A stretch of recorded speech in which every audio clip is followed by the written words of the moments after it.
Hello, everybody. Chris Profi, Musically Obsessed. So I wanted to let everybody know there was another metal album released on April 14th besides this record, okay? And that is the 20th studio album by thrash legends Overkill, their album Scorched.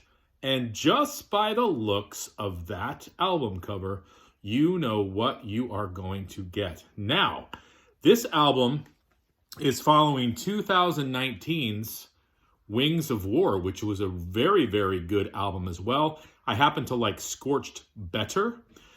This was the longest gap between records. It was about a 4-year gap. Usually Overkill has been in this sort of routine of releasing an album every couple of years. As I said, this is their 20th record. Going into this album, I knew what I was going to hear. I had listened to the first single, The Surgeon, and I loved it. But, I knew what you're going to hear when you buy an Overkill record. Just like when you buy an AC/DC album or a Motorhead record, you know what you're going to hear. Now, that's not a bad thing. Here's the deal, though. Thrash has been around for a long time, and every time I buy a new thrash album, I'm like, okay, you know what you're going to hear, but it's like, what are they going to do that's a little different?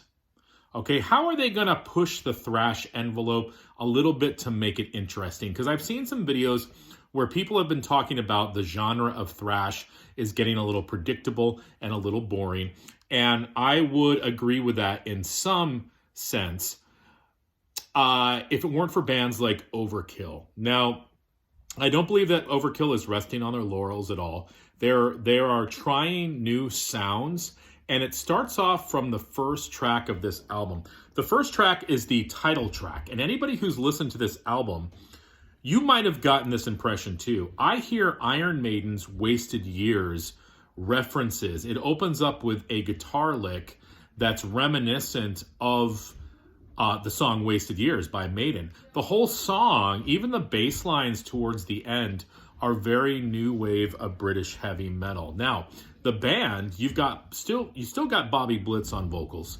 You've got Dee Dee Verney on bass, Dave Linkst on lead guitar, Derek Taylor on rhythm guitar, and Jason Bittner on drums. I'm telling you right now, Jason Bittner, I don't know if he played with them when I saw them live, because I'm wearing my Overkill shirt right now. But I think he did, and he is a phenomenal drummer. I mean, just the double bass and the rhythmic changes and everything he's doing, he's all over the place. So, amazing band, amazing singer in Bobby Blitz. Blitz has actually gotten better with age, I feel. You've got some standard Overkill thrashers on here, like Going Home, The Surgeon, Won't Be Coming Back, Harder They Fall. So those are those, standard Overkill, I know what I'm going to get and I can't wait because I'm going to freaking turn this up in my car and get a ticket.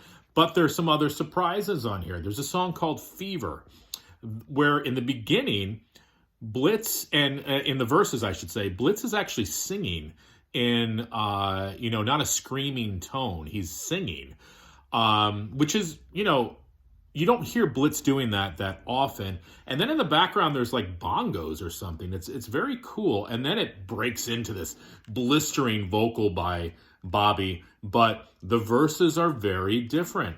The last song, Bag of Bones, it's got this very rhythmic, almost dancing-like vibe in the song that's very different than what I've heard Overkill do. There's a tune on here called Wicked Place, which has this hopping, galloping rhythm, which is cool too. And then I love these type of songs like Bat in the Belfry.